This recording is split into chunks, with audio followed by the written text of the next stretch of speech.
An example of how vegetation is promoting vitality. Raised garden beds were recently built in an underused lot in Milwaukee's South Side. Michael Schlesinger shows us how a nonprofit is using a generous grant to cultivate strong communities. A beautiful green space that welcomes the neighborhood to hang out. What Kevin Solis is referring to is a community garden on the corner of 29th and Burnham on Milwaukee's South Side. Kevin works for VIA, a nonprofit on this part of town, playing a big role in making this spot thrive. It really reflects our mission and vision. We want to be a pathway, a via for folks to use to achieve things in their neighborhood. I'm told the space has taken a bit of a toll in the last several years, but the hope is a $1,000 grant will help spark interest from those in the neighborhood. This is where we are. We really want the addition of these garden beds to be a catalyst to start some more activity here on this garden. Because as you can see, it's a beautiful space.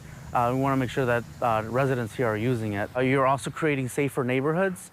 And so with that, folks are more likely to want to walk around their community, do stuff outside. There's even a little library on site, hence the name Story Garden. Folks can come here, read, get a story told to them.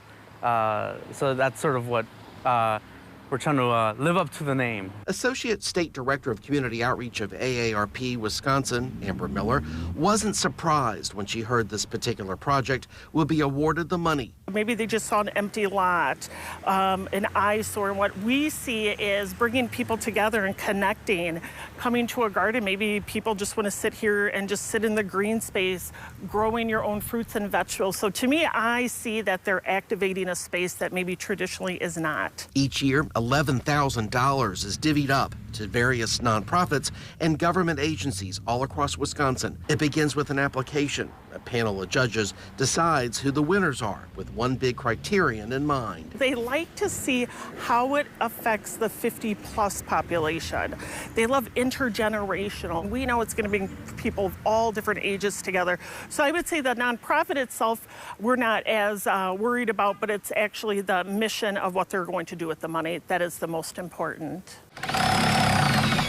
The Small Dollar Big Impact Initiative started in 2020, just as the pandemic was taking hold. Even to this day, some are surprised how or why this funding came to be, especially from AARP. When people think of AARP, it's just memberships and insurance, and I think people don't realize everything else we do, which includes our livable community work, which is we work with communities, states, counties, on how to make people's neighborhoods livable for all ages, whether you're 8 years old or 80 years old. Looking ahead, those with the project know exactly how the money will be used, including better lighting, tools, and even a newly installed ADA garden bed. Have a ear to the ground and hearing what residents have to say, and trying to add that here on the garden so that residents feel like it's theirs. It's all been very positive. A lot of them, once again, like this beautiful garden, they just need a little bit of money. So $1,000 can really put them over the edge of just making the dream happen. By next year, a slew of activities could be happening at this site, including yoga and Zumba.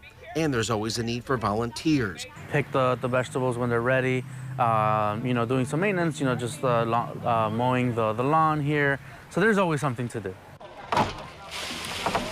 A destination spot, ultimately by the people, for the people. And it's a public space, not only for the folks that are living here on this block, but for folks all in Burnham Park, Layton Park, the city of Milwaukee. This is their space.